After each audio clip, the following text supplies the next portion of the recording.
Today is Tuesday, March 5th, 2019. My name is Edna Sussman. I'm a reference librarian at the Half Hollow Hills Community Library. We're interviewing Paul L. Tropeano, a World War II Army veteran, as part of our Veterans Testimonial Project and in collaboration with the Library of Congress's Veterans History Project. Thank you so much, Paul, for your service and for meeting with us today. You're very welcome. Paul, where and when were you born? I was born October 28, 1922, in Astoria, Queens, New York.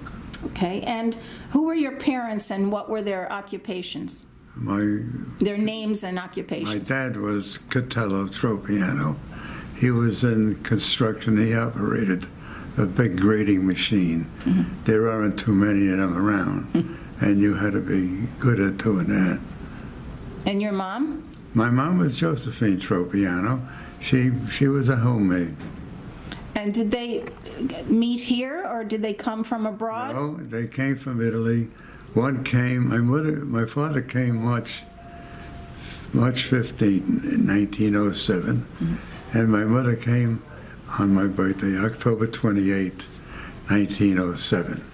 They met in this country. We settled in Astoria. They settled in Astoria, Queens. Okay, did you have any siblings, and what were their names? Well, I'll start out. I was 6 years old, and my older sister was 10 years older than me, so we'll start out with my older sister. Okay. Her name was Lena, and she was 16 years old. Then we came to Florence. She was 2 or 3 years younger. And then Teresa was 2 or 3 years younger than Florence. And my brother, I know his age. He was 8, and I was 6. When your father passed away, or what were those ages for? When my father passed away, well, I'm sorry. My father passed away. First of all, we lived in an apartment house on Hoyt Avenue, mm-hmm. and they had to tear it down when they were building the Triborough Bridge. Mm-hmm. So then my parents moved to a 3-family house, which wasn't far away.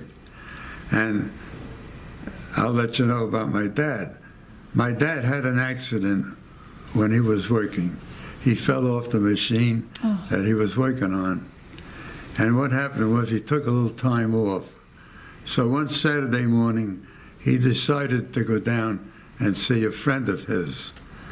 Well, what happened was he never got to see his friend. He passed out on a sidewalk. Oh, my gosh. And what happened was he started to spit out blood. Mm-hmm. So somebody notified my mother, mm-hmm. and she ran down to see my father. And she consoled him. But what she did was, I was 6 years old, but later on I found out what she did. She probably knelt down beside him to console him. Mm-hmm. And he passed away in front of her. Oh, and you were 6 years old? I was 6 years old. Wow, okay. Did any of your siblings serve in the military? Yes, my brother did. He was 2 years older than me. He was drafted before me. And did he serve in Europe when you did? Your brother? Is he serving? Did he serve in Europe when you were there? He served in Europe. He was an MP in the United States Army. Uh-huh. And he served abroad? Yes. When the war was almost over, they shipped him to Japan. Mm-hmm. But he never got to Japan because when he reached the Philippines, the war ended. I see. So he was all right. Now, what were you doing before you joined entered the military? Before I joined the military, well, naturally, when I was a kid, we were playing, but when I was old enough, I went to work in a munitions factory, and that was 1930, about 1939. We were making shells for England because England was at war with Germany, and we were helping them out. But would you believe in 1939, the minimum wage was only 40 cents an hour. No kidding. Wow. But luckily, I was on piecework. They gave me five units to test the shells, and I did pretty good. We all did pretty good. We were a bunch of young kids. We had a big round table. We were all working on it, tested it out. So we had a lot of fun. Was that after high school you did that? Or Yes, it was. I never went to high school. Ah. I only reached middle school, and today it's middle school, because what happened, all my sisters got married. My brother, I think he was in high school. My mother fell, and she broke her leg. Oh. So what I did was I didn't go to school for a while to help my mother. And then I went to trade school. I learned the trade, and that was all right. Everything was all right. So, do you remember what year you entered the service? I entered the service in 1943. I served 43, 44, and 45. And I was exactly 3 years discharged in November. Okay, and you were in the Army. Which unit? The 1st Army? And what? I was in 544, Heavy Maintenance Hornets Field Army, attached to the 1st Army. So what happened when you departed for basic training? Where did you go, and how long was it? Well, basic training, what happened was when I was inducted, I was with a company everybody was from New York. But then when we got to California, we went from New York to California. Where was the basic? Oh, first we went to Camp Upton, New York. Okay. And we called that the Frozen Fifth. Why? Well, I'll tell you why. Because when the sergeant that put us into a tent, I came out and said, "I'm sorry, Sergeant, but we have no bulb."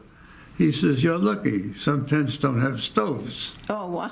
Jeez. So we called that the Frozen Fifth. Got it. So then, when everything was all right, we shipped out, and we went to California. And was there more? Pomona, California. And is that where you had specialized training? Yes, that's when we started our training there. But what happened was we were from a company was all from New York, and one of the fellas got sick in the company, and we had 21 men in one tent, and we were quarantined for 21 days. So what happened was the company shipped out, and we were stuck there. So after 21 days, they moved us to Santa Anita, California. Okay. There we joined the 544 Heavy Maintenance Ordnance Field Army, attached to the 1st Army. I got most of my training over there. So once basic training was done, I mean, what did you learn actually in basic training? What kind of training? Yeah, the heavy maintenance. What does that mean? Well, I was in we had automotive section, artillery section.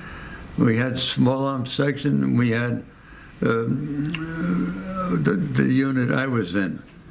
We had two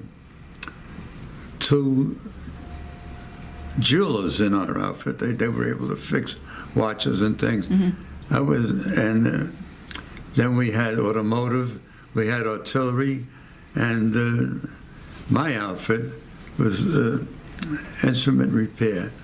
I happened to be on instruments. So any instrument on a vehicle, or? Well, anything that broke in the Army, we were able to fix it. Wow, that's amazing. How long was the specialized training you did? Well, what I had, my training was about trucks and vehicles. I was sent. Had to learn to drive most every vehicle in the Army, tanks, everything, trucks. I was able to do that. And the best one of all was a motorcycle. Why is that? Oh. I had to learn how to drive a motorcycle. Did you like that? Oh, yes, I loved it very much. He took us through trees. We had to go in and out of trees. I had to climb mountains. I had a lot of fun with it. Did you? enjoyed- So you learned the motorcycle, and they made sure you learned it so you could ride it when you were abroad? Oh yeah, I enjoyed it. I rode it pretty good. Do you recall the names of any of your instructors, or what they were like? I don't need the name. I don't remember their names. But what were they like? They were all great guys. Yeah. How did you adapt to military life while in training? You know, the regiment and the barracks, the food. Very good. It Yeah. didn't bother me at all. I did whatever I was told to do. Sometimes we had a lot of fun doing it. Yeah, and you all got along. Yeah. So how long was the specialized training? How long did that take? It took about.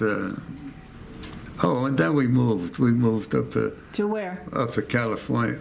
We moved up to, I think Camp Adair, California, and we moved. Then we went to Oregon. Okay. We moved to Oregon. We were near Salem, Oregon. And what did you do there? Well, we did training, and we went on bivouac. We went to into the woods, and this was in the wintertime, and it was snow on the ground, and we had pup tents. Outside? You slept outside? And I made a friend with a friend of mine. We made friends, and I had to make friends with him because he had the other half of my pup tent. Oh. We only had half each. Okay, so just two people in a tent. So what happened? We spent most of the time making a fire. Oh, it's freezing up there. And finally, they decided that we had enough to went back to camp. Oh, okay. So after your time in Oregon, then where did you go and how did you get there? Well, we went to Oregon. After Oregon, did you go abroad? No, we went back to Camp Adair. Okay. The Santa Anita. Okay. And then when did you get deployed to go abroad? I don't remember 44. when it was, but we got orders to ship out. We were in Santa Anita at that time. Okay. And we got orders to ship out, and we all got on a train, go to Lockyer, and we headed for New York. And while the best part of it is, while on a train, we went through, I think, Oklahoma, whatever country it was, and it was farmlands. Mm-hmm. But I got to tell you about the people. Okay. The people were great. This is in the United States we're talking. The people working in the farms. While you were going to New York. Going on a train. So what happened was the fellow operating the trains, the engineers slowed down the train. And we were going through a melon field. And the people working were throwing melons at us. Why? Yeah, just so we could eat them. Oh, wow. How nice of them. Nice. How long? That must have taken quite a while to go from California to New York. Well, it took quite a while. And when we got to New York, it so happened that I lived in Astoria, and this is the first time in my life that I ever went over the Hellgate Bridge, because it was just a railroad bridge. And I'm pointing to the guy, this is where I live, this is where I live. Nice. So once you got to New York, then what happened? Well, then we went to Taunton, Massachusetts. And when we got to Taunton, Massachusetts, that's when we settled down, and we were ready to go overseas. Okay. So after that, what they did was they put us on a Kaiser ship. I don't know if you know what. No, I don't. What is Kaiser that? built the ship every day. So it was a tub. But we went overseas on the biggest escort we ever had. And the many ships that ever went on a journey. But we had the Navy with us and everybody. So we got to not England, Scotland. Scotland? Yeah, we got to Scotland. You remember which ship, was it what ship it was that you were on? The Excelsior II. Okay. So that landed you in Scotland. Right, we got to Scotland. But what happened was we happened to be on Marine duty at that time. And Marine was in the front of the ship, the very front of the ship. And the anchor is outside. So we're cleaning the latrine, and all of a sudden, what happened? We thought we got bombed or something. They dropped the anchor. Oh, wow. It was very loud? And it was right outside where we were. So we found out it was the anchor, and we said, oh, we're a couple of idiots we are. So, and then where did you go from the ship? well, then we got out, and we got on a bus, and they took us to England. Okay. Then when we got to England, we went to a camp. I forget what the name was, but it was so close that we could see London from where we were. And every night when they bombed London, we could see the fires and everything. Wow. I think it was Ludlow, England, that we were in. Yeah. Ludlow. Ludlow. So you were in England for a few months, right? Quite a few months. Yes, we were. We moved around a little bit. We weren't in the same place. And We moved. Sometimes we moved in big houses, but I tell you the truth. I have a picture of the windows were so big you could walk through them. Just open the window and walk through it. But they had every room had a fireplace. But the building was cold. It was all. Was that where you stayed? I'm sorry. You stayed in that building? Or you were on an army base? No, we didn't stay there. We lived in tents. We didn't live in any houses. We lived in tents. In England, you lived in tents? In England, yes, we lived in tents. And the best part of it was that once in a while, the girls would come with donuts and wake us up and say, oh boy, we had donuts. And, oh, Jesus, a girl, we're so glad to see a girl. So how did you, what exactly did you have to do, what did you do while you were in England? What sort of actions were you involved in England? In England? Yeah. We didn't do anything in England. We trained. Trained and supported the troops. We trained, yes. And that's about it. And then until we shipped out. To go to France? But in England, when we were in England, we used to, maybe one time we would go to a pub, have a drink or something. But then what happened was the Germans were sending over buzz bombs. What is that? A buzz bomb is something that it has a big motor on it. Well, the motor, it has a flaming thing on the top of it, and it makes so much noise that no matter where you are, you can hear it. But when it comes down, actually it's a bomb. That's what it is. But the best part of it is that it makes so much noise, but when you don't hear the noise, that's when you got to worry, because that's when it's coming down. It ran out of gas and it's coming down. I remember one time I was in Liège, because Liège, they had private beds. So I used to go there for a bed. And would you believe it, a woman would have given me a bed? and every once in a while, the lights would go out, and I'd be in the bed of nude and say, what the hell's going on here? And that's when the buzz bombs were coming over. Well, how come, fortunately they didn't hit where you were, but was it fairly close? Yeah. They landed pretty close? Well, yeah, we were lucky there. I was lucky in my Really? In my Army life, I was very lucky. Yeah. So when you left England, and then you went to where? Well, we left England, but in the meantime, in between that time, they had the invasion on June 6th. And all night long we could hear planes and planes and planes and planes. And that's when we found out that they were invading Europe and France. How did you stay safe?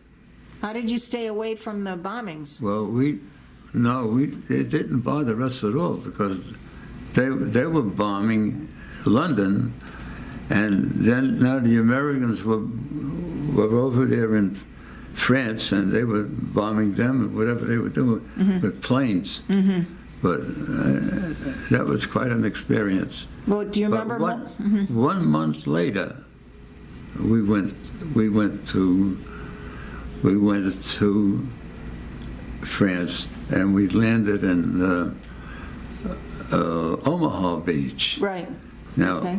Omaha Beach, whoever picked that out made a big mistake. Why is that? Because Omaha Beach, when the boat landed, it was right in front of a German bunker. Oh, my. Now, all the guys that come off the boat, they had it on television and everything. All the guys that come off the boat were getting killed. So what they had to do was they had to jump off the boat and get away from that bunker. And a lot of guys did that. It just saved their lives. But everybody, they were, in other words, what you would call it, they were pinned down. They couldn't move at all. A lot of soldiers died doing that. Anyway, what happened was, in the meantime, on the other side of town, the paratroopers were landing. And I didn't know what happened to any of them until when we landed a month later. We landed at a town, a small town, I can't remember the name. Say Mare Anglaise? Is that we landed, we discharged. We had a lot of problems with the boat because we had a long time. The last one on a boat, the first one on a boat is the last one off because they had openers on both ends of the boat. Right. So we were the first ones on. We carried a long time gun. It's tremendous. It's 30 feet long, and we had a tractor pulling it. So we were the first ones on. We had to be the first ones off. So when the captain dropped the ramp, it happened to be at high tide. And what happened was we couldn't get the gun off because it got hung up. It was like this. And I remember the captain's up there, and he's talking to us, but the language wasn't nice. And finally, we did what we had to do, and we got the gun off. How did you do that? A lot of men? We built up the back legs I see. Of the gun. Was that on a tank or something, or what was the gun? How? It's a 155 howitzer. It's the biggest gun we have in the Army. It's 30 feet long, and we needed a tractor to get it off. It was so heavy. It wasn't for us. Whatever they brought over, then they distributed it after. That was for the artillery men. I see. But we brought it over for them. So what happened, what we had to do, we had to get off the beach because you couldn't stay there too long. The Germans were coming over with planes and strafing everybody. So we stayed into a field. How many of you were there, do you think? I mean, 200 in my company. Wow. It took 2 ships to get us over there. And how did you stay safe once you were in the field from being hit or how did you stay out of the line of fire in the field? Well, we didn't have the line of fire then. Look, that's why I say it was very lucky in the Army. Nothing happened then. We saw the planes come over, but by that time we were in the field. We was, if you want to call safe, we were safe. So anyway, what happened to me? I got nosy. I got in a Jeep and I took a ride. Oh. And I went into St. Mary Glees. It was a little town further away. And I happened to be on a little ridge with my Jeep. And I looked down. And Were you alone in the Jeep? Just you, or was a buddy with you? No, I was alone. Alone. I told you I was a nosy person. I wanted to see what was around me. So anyway, I landed on a little ridge, and I'm looking down, and I couldn't believe what I saw. What was that? I saw 4 piles of dead Americans. Oh, my God. They were taking them out of the woods and throwing them on a pile, and I found out that they were all from the 82nd Airborne Paratroopers. Wow. I got it. Sorry. Did you go, you went back right after that, I'm sure. No, I didn't. Oh. I stayed there and watched them. And then the day before in England, I had a newspaper, and I saw General Eisenhower congratulating these boys. And there was one boy that stood out, and I saw him get thrown on a pile. I remembered him. So I said to myself, I said, one day before I die, I'm going to write about you boys and let the world know what happened to you. Nice. I wrote a poem with the help of my sister, with my daughter, Harry, with my daughter, Kathy. We wrote a poem. And you can read it now or you could read it later. And that's all for you. Oh, thank you. All right. Can you recite the So poem? after maybe when I reached 89 or 90 years old, I finally wrote the poem. Do you remember the poem by heart? Can you? No, I wrote it. My daughter Kathy helped me because she's good with English. The words I use, I don't know if people would like it. You want to take time to read it? Yeah, I would love to. Is that all right with you? You want to read it after? Could I read it now? Go right ahead. So it's called Little Did They Know. They were all prepared and ready to fight. Little did they know what would happen that night. Thousands of paratroopers flooding the sky, not one of them knowing they were ready to die. Bullets being fired all through the dark, each bullet fired finding its mark. Whispers of prayers as they fell to the ground, none of them answered, only bodies were found. It rained nothing but blood on that terrible night. They were all prepared, but missed the fight. So how exactly did that happen? That tragedy, yes. I think the pilot missed the drop. I think he dropped them too soon. If he would have let them went a mile more out, I think all those boys would have been living today. Do you remember when you wrote the poem? I mean, was it I'm sorry? How long ago did you write the poem? I must have been almost 90 years old when I wrote it. No, okay. But thank God, I promised him before I died, and it happened. Very nice, very nice. So let's get back. You're in France, and what happened after you made your way back then by jeep to the base, to the... No, what we did was, as the infantry advanced, as we advanced, gaining more ground, we kept moving up and up with them. But then something happened that surprised me. What happened about the middle of July? Okay.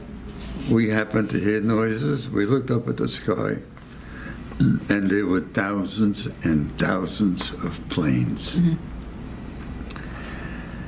And I never knew where they were going. But when we went back to civilian life, we took a ride to Republic Airfield, and there was a fellow there that was in one of those planes.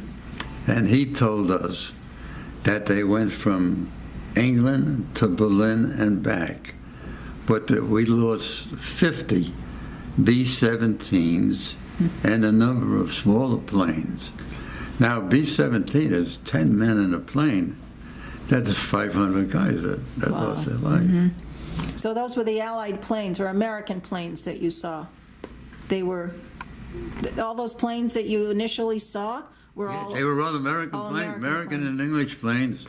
I couldn't believe how close they were, and that they didn't crash into one another. It was unbelievable. Looked like a big blanket just going right over the sky. It was fantastic.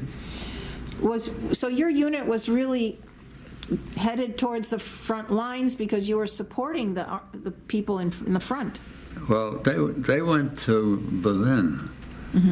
There was a code for that. I can't remember the name of it, but their intentions were to go to Berlin and do all the damage they could. And I don't know if, I guess it helped, but you can't understand. You don't know if it helped or not. But a lot of people died in that too. So your objective was to support the troops in front of you by doing what? Both. It was both things, right? To support the troops and everything. In what way? What did you do for them? What did we do? Yeah, We couldn't do nothing. I mean, we were watching the planes. But you helped keep their equipment in order and did repair, right, on their equipment? Yeah. Yeah, that's was your objective. Well, the Americans were still advancing, but that took time. So tell me a little bit about when you moved on then, and you went to a lot of different countries. I mean, you now were in France, and then you went to Belgium. Well, that took a lot of time. They had to take over the infantry wherever if they advanced, we advanced with them. But after that, we did go to Belgium. We went to Belgium, and it was a very nice country. I liked Belgium. But what happened there with the hedgerows? Tell me a little bit about that and the tanks with the rhino tanks. What happened with the hedgerows was the American soldiers in France, they had a field where they would grow things, but what they had was a 3 to 4 foot pile of dirt all the way around and hedges growing out of them, and they only had one way in and one way out. So what happens was the soldiers sometimes would get stuck in there and they'd go out the only place they could get out of, but the Germans knew they were coming out and they would shoot them. So my company was asked if we could do something about it. So the boys in the company did something about it. What they did was the Germans had blockades along the water for the invasion, and so the ships couldn't stop and let the troops off. They were all iron emplacements. So we did. We went. I'm sorry, they were what? Iron replacements? They had emplacements so the ship couldn't get close and let the soldiers off the ship. But we had people, the SEALs, whoever it was getting rid of a lot of them. So on the invasion, that the ships could land. So what we did was we went and we took some of those emplacements. They were a lot of steel bars. And the boys, they built something, and they welded everything, and then they put it on the front of the tank, the rhino tank. Right. And when it was all done, it looked like this. Like teeth going. So what they did was they took the tank, and they went over the hedgerows, and they just tore the hedges apart, just tore them apart. Now the boys had a chance. If they were stuck in there, they could look around and they were able to get out. And with that, we received the company citation. The citation, wow. That's why I say that for every soldier on the front line, there are 10 people behind them helping them. And this time we proved that we were helping them. Wow. So that technique and that device was used then throughout the rest of the war to help. With what? The rhino tanks with those attachments. Well, wherever they needed it, they used it. Yeah.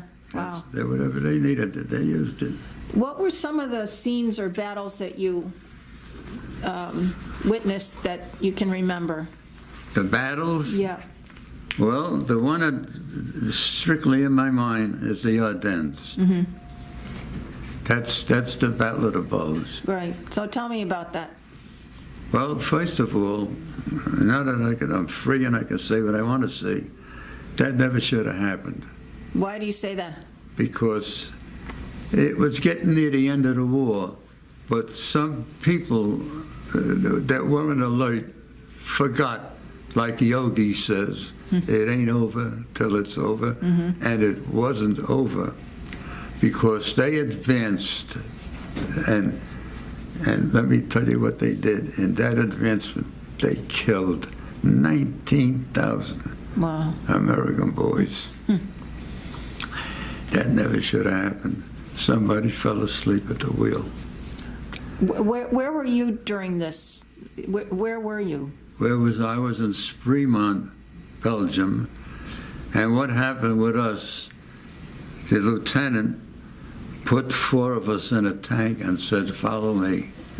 So we got in a tank, we followed him, and we got on a road, and he said to us, please zero in on that road, and if anything happens, use the tank, and I'll be back to get you replacements. I'll be back to get you guys that know how to use the tank. So we relied on him. But what we didn't know was that when the lieutenant left us, he had an accident with the Jeep. Oh, God. And he went back to the States. He got hurt very bad, but we didn't know it. Right. But then later on, we found out he was all right. Now, what happened? We stayed on that, but he put us with the tank. And we had Russell Tank, one of the boys, on guard duty outside the tank. So all of a sudden, we hear footsteps. So Tank says, he says, halt, who goes there? So the answer came back, who the heck wants to know? So Russell said, I want to know. So it was a colonel. So he had to salute the colonel. An American colonel. And the colonel says, what are you guys doing here? Oh, he was an American colonel, right? Oh, of course. Yeah, These were all, and what was behind them was about 1,000 boys, all in overcoats, all young boys in overcoats. He was going to the boat.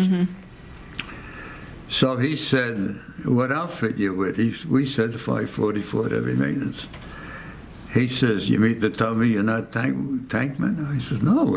He said, we're here because the lieutenant put us here, and he was going to relieve us.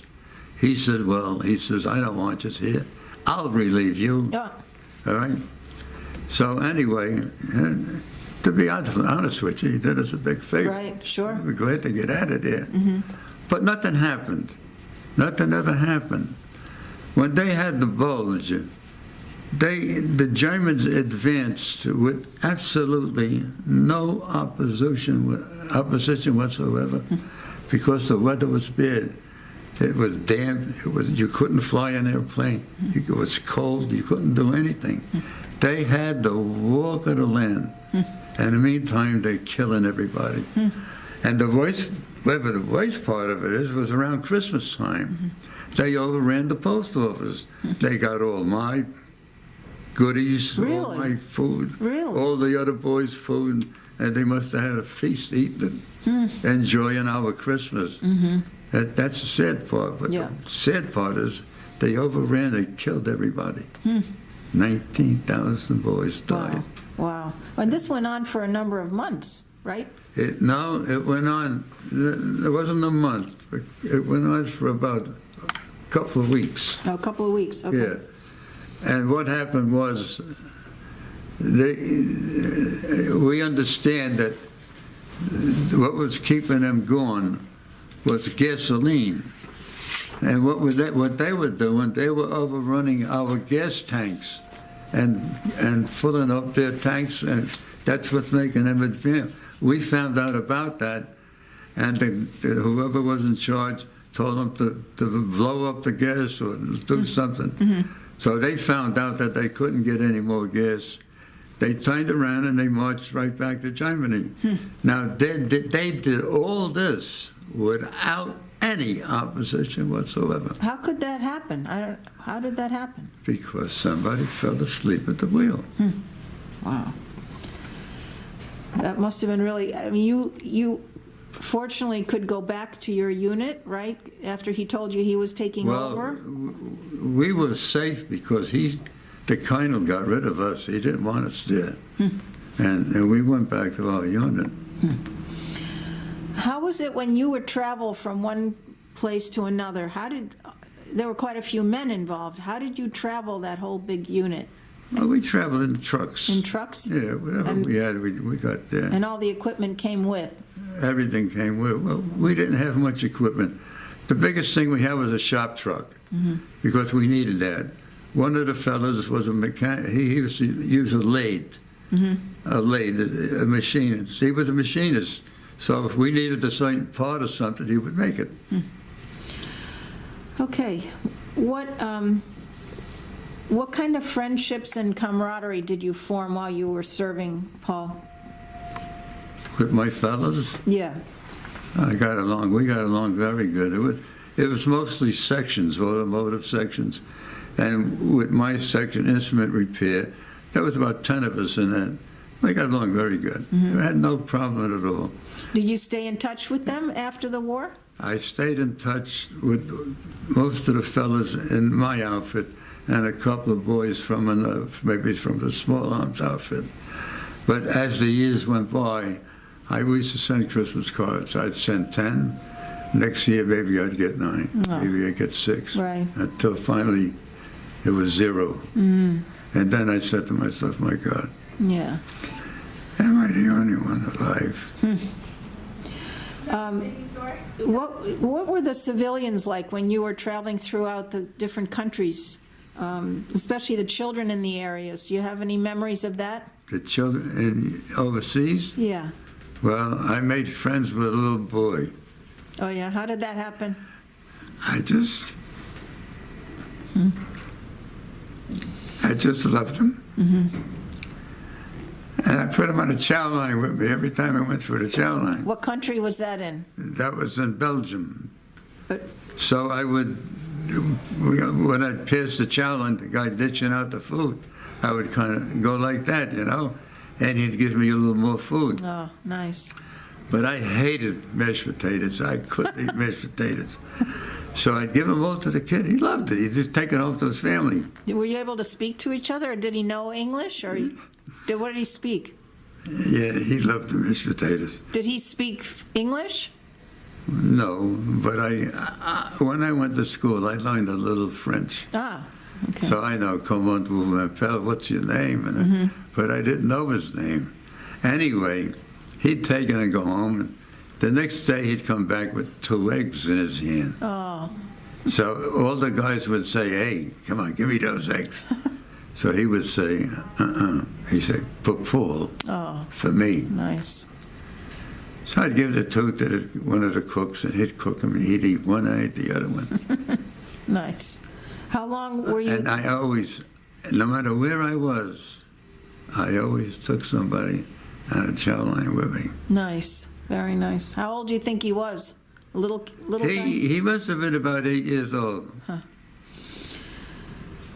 But I'll tell you one thing. He went home and put his head on a pillow. You could rest assured he said a prayer for me. Yeah. Did you get friendly with any of the locals who worked in the fields, or how did that work? While you were traveling through the countries, did you get friendly with any of the people that you saw along the way? Oh, I got to tell you that story. Here's what happened. That we were called out to repair an instrument on a long-time gun. The gun I told you we took off the ship was 30 feet long. Right.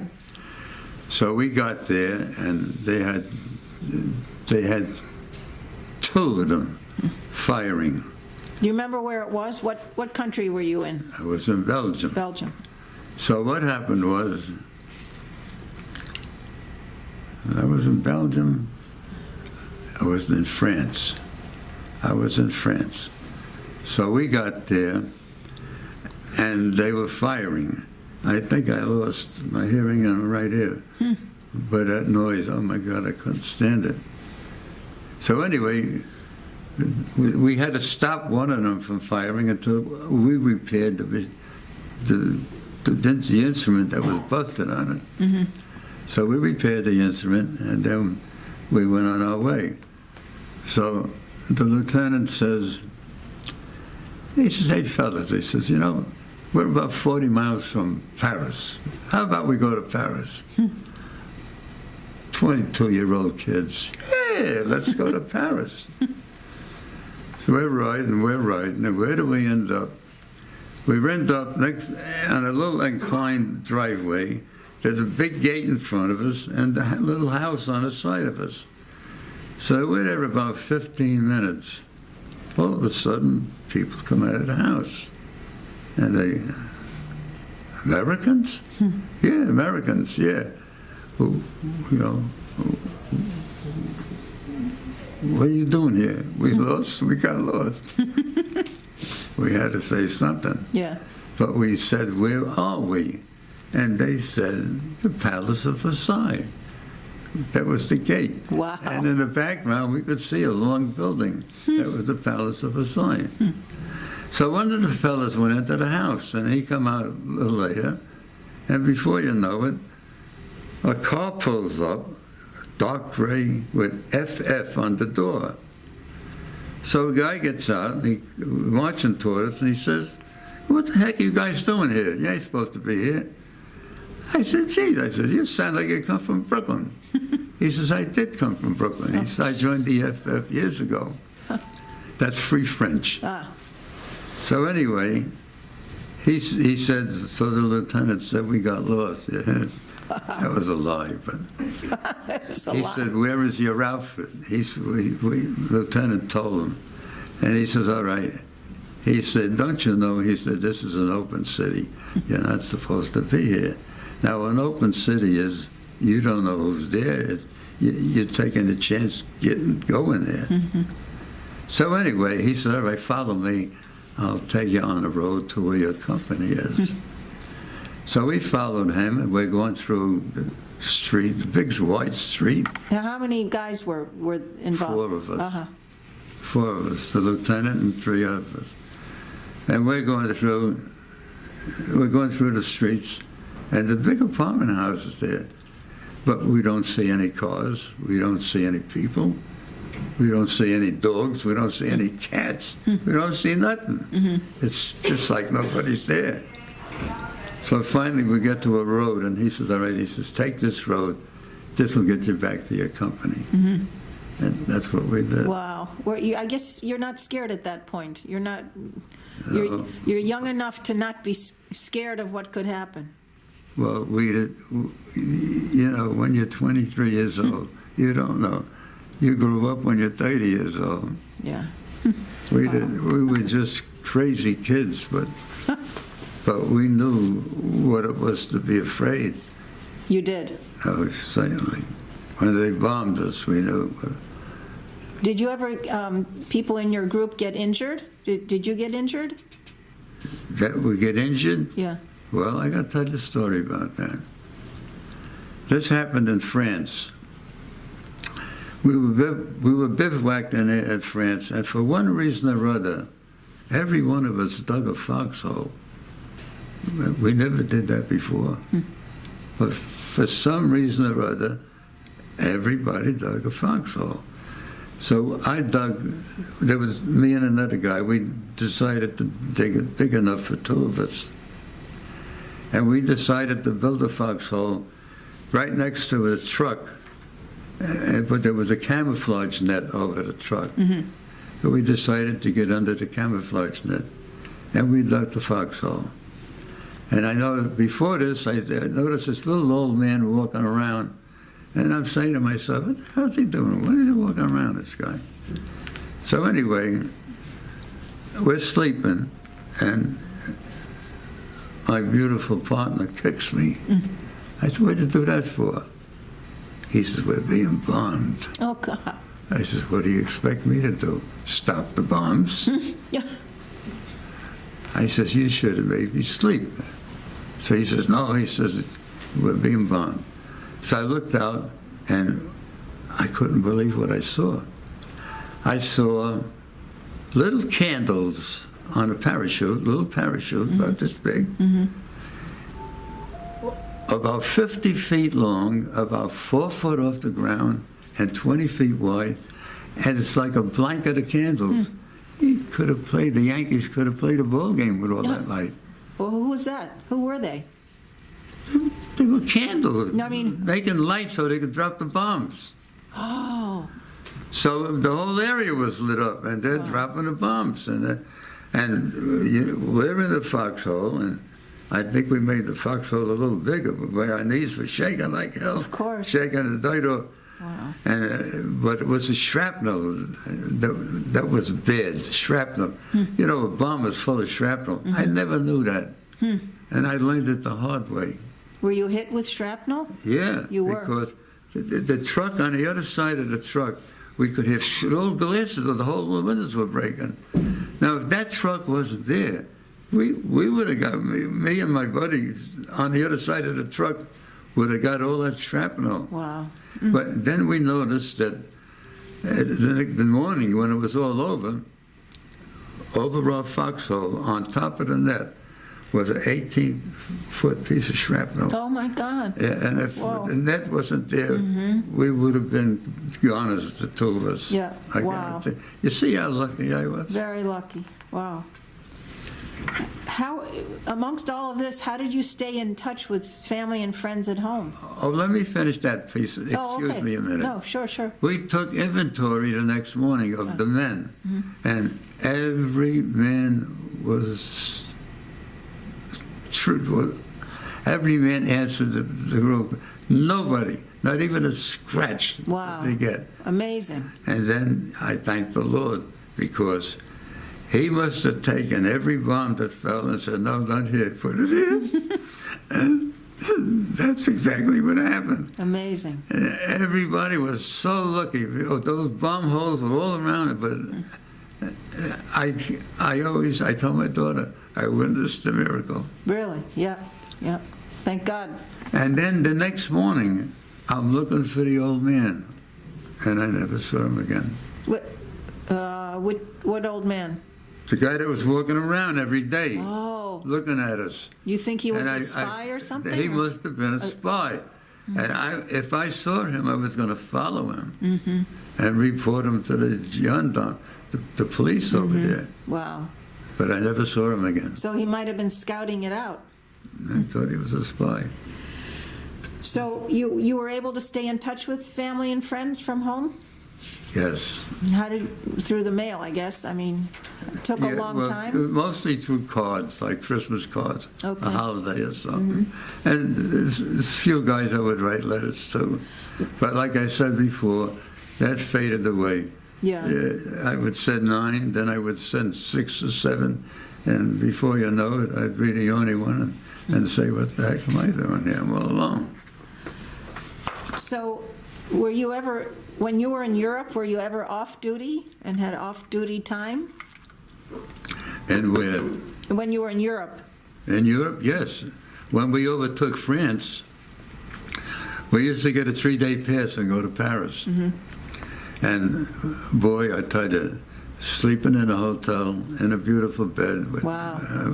A treat, a real treat. I don't think they could wake me up in the morning. Yeah, we enjoyed that.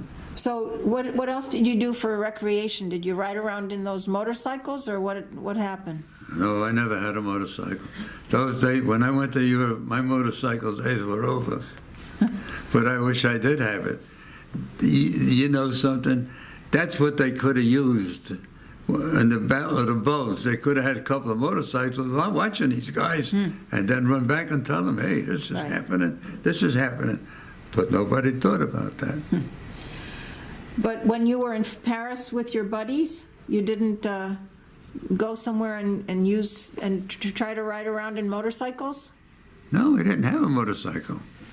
No. Okay. So, anything else about the battles you'd want to share, Paul, or we can move on to when the war ended? Well, the last battle we shared had to be with the Battle of the Bulge. Okay. After that, everything, General Patton got worried that we were in trouble, and he was in Czechoslovakia someplace. But I will tell you one thing, I saw him come back, and I was looking at his tanks, and they must have been doing 60, 70 miles an hour to get back to help us. But like I said, the Germans had absolutely no opposition whatsoever. Where were you when the war ended? I was in Bonn, Germany. I ended up in Bonn, Germany, which later became the capital of the West. And we were living in a two-family house. So you feel bad when you see people left, we're taking over their house. But that's war. What can we do? We just take orders. That's all we do. And how did you return home then? When and how? Well, what happened was the United States had a point system. They give you so many points for what you did, from every medal you had, this and that. And I ended up with 76 points. So what they did was they took me out of my company and they put me in a company that had the same amount of points as I had. But I didn't like that. I thought that was wrong. Why? Well, I'll explain why. Because when we got on a ship to come home, it was the U.S. Wakefield. It was a big ship. Took about 14,000 guys. Wow. And in the civilian life, it used to be the Manhattan. It was a private ship. Okay. So we drew lots to get on the ship. So we were lucky. We drew the first lot. We were on first. And we were going to get off first. So we were very lucky. So we all got on the ship, and they had a big band, and we got a band escort. Nice. They were playing for it. That was very nice. And then we got back to the States. We landed in Boston, Massachusetts on Thanksgiving Day. 1945, huh? They gave us a turkey dinner. And then we went to be discharged. So when we were discharged, a fellow wrote on my discharge papers 907.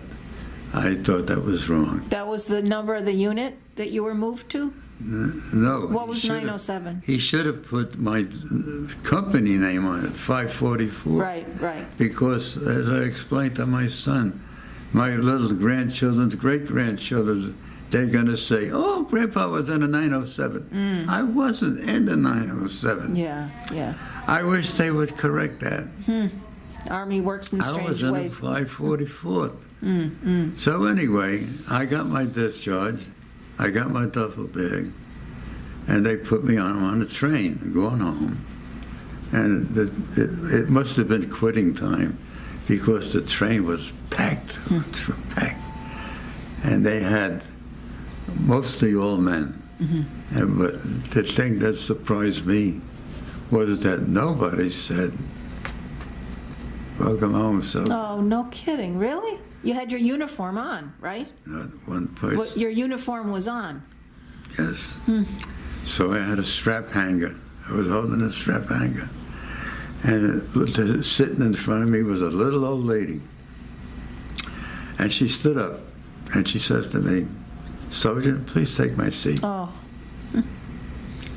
I says, please sit down. If I take your seat, my mother would never forgive me. Nice. Good for you.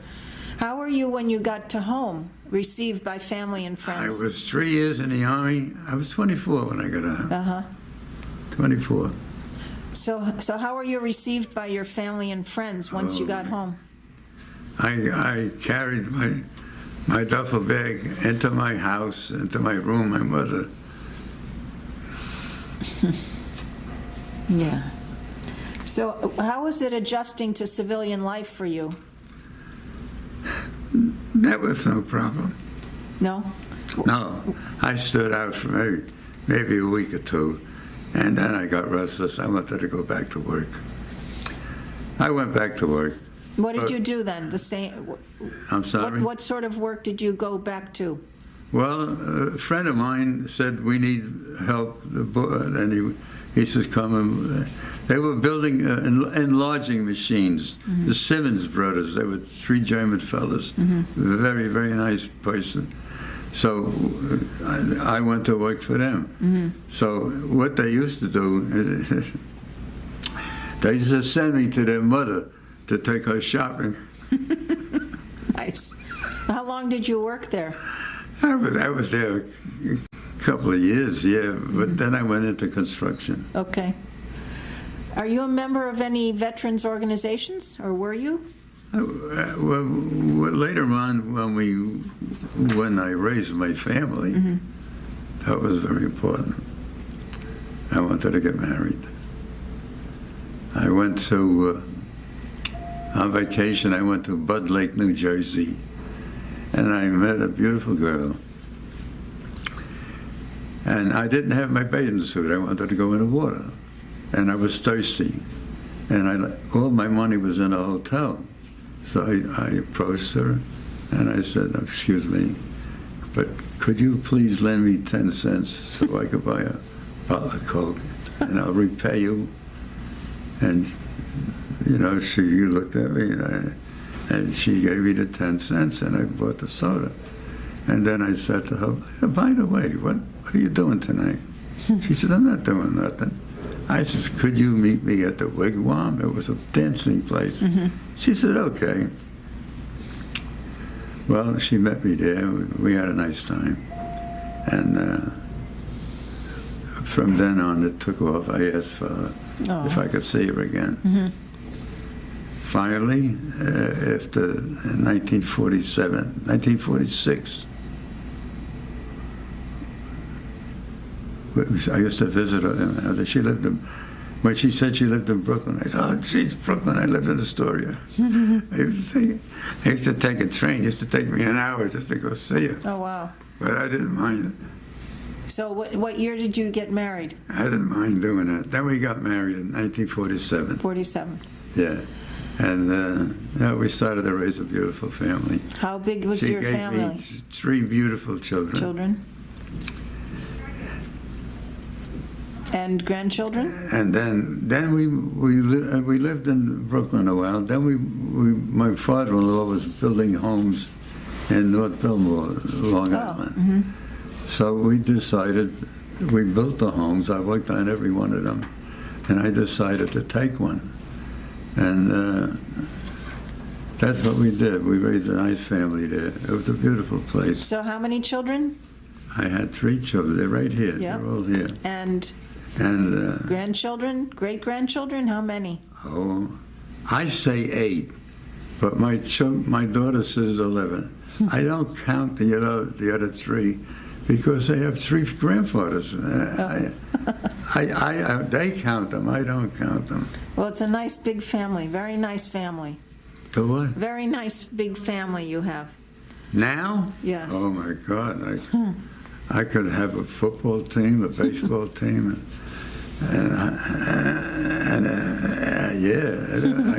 I enjoy these kids. So, Paul, how do you think your wartime experiences affected your life?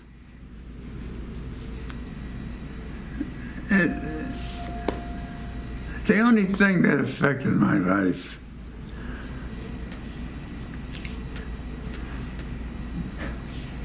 was your family, your wife. The poem. The poem. I wish they would make a movie about it. Yeah. Are there some life lessons you learned from the military? Well, the lessons I learned, that the boys I was with came all over the country. And I'll tell you one thing, there are good people out there. And you're one of them. How do you think your military service impacted your feelings about war and the military in general? Well, war, the funny part of it is we have nothing to say about war. It's the big wigs that start it or don't start it. But they should do everything in their power not to have war. But today, I wouldn't want any of my children, any of my great-grandchildren going into war today, because the things they have are so destructive. Right.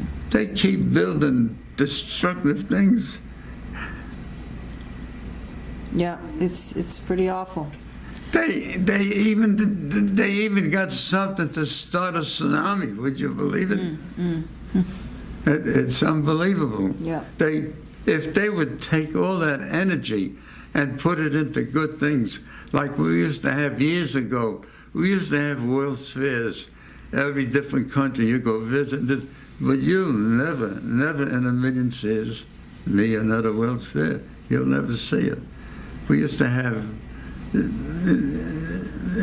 never heard it. Maybe if you listen to the news, maybe once in a while, a year or two, you'll hear about somebody getting killed. Yeah. But today it's every day. All the time. It's every single day. Yeah. The country, it's not the country I was born in. I had a girl. She looked up. I said, "Could you please look up something for me?" I said, "Could you look up 1935?" When I went to school, there was about 110 million people in this country. So she looked it up, and she was appalled. There's 135 million people in 1935. And that's when we had the Depression. You know, when my father died, he died in a depression. And if we had overalls, we had patches on them. But there was a depression then. And if you went to visit your friend, there was nothing to be ashamed of, because he had patches too. Right. Is there anything else you'd like to add about your service that we didn't cover? Anything you'd like to add about your service? That we didn't cover? Didn't cover, yeah. Well, I hope that we never have another war. I hope my grandchildren never see a war. Everything today is so destructive. You wouldn't have a chance at all. And these people that dictate these countries, they should try everything they can. Our country. I remember President Roosevelt. I consider him one of the best presidents we ever had. He did everything he could to get out of that depression, and he did. He had CCC, Civilian Conservation Corps, for all the young boys. He used to put them in the forests, taking care of the forests. And then from there, they all went into the Army. Do you have a message for future generations that might view this interview? For future generations? Yeah. Well, no matter what I say to the people, it's the big wigs that are going to make all the trouble. I could say to the people, try to live a beautiful life like I did. I said, because I think we had the best peace in my generation. Everybody, during the war, everything was beautiful. I'm going to tell you about even Mayor LaGuardia. Now there's a man for you. He loved people so much. He used to follow or get on the fire trucks to make sure the people didn't get out of bind. That's how good he was. And the government had something going that time. The government wanted all the fat that they could get for some purpose that they needed. So Mayor LaGuardia would read the newspapers to the children on a Sunday. And at the end of the newspapers, he would say, "Ladies, don't forget, take your fat cans to the butcher." That's the way he spoke. That's good. But if you're with your grandchildren or any younger people, is there a message you'd like to give them? My grandchildren? Right. My grandchildren, I would say, their parents are all older than they are, and they should listen to their parents. Because their parents listened to all the things I went through, and they don't want their grandchildren to go through that. Good. Okay. Anything else you want to add, Paul? Well, I want to thank you very, very much, Ed. Well, you're very welcome. It's my honor to meet you. Pleasure meeting you. My pleasure. Thank you so much for everything you did for our country. And I'm going to give you those.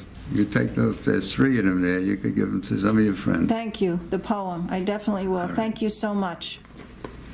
You stay well. We don't shake like that here. What's that? You don't want to dirty your hands. Make a fist. Make a fist. Oh, okay. I see. All right. Thank you so much. Thank you for having me here. That's it.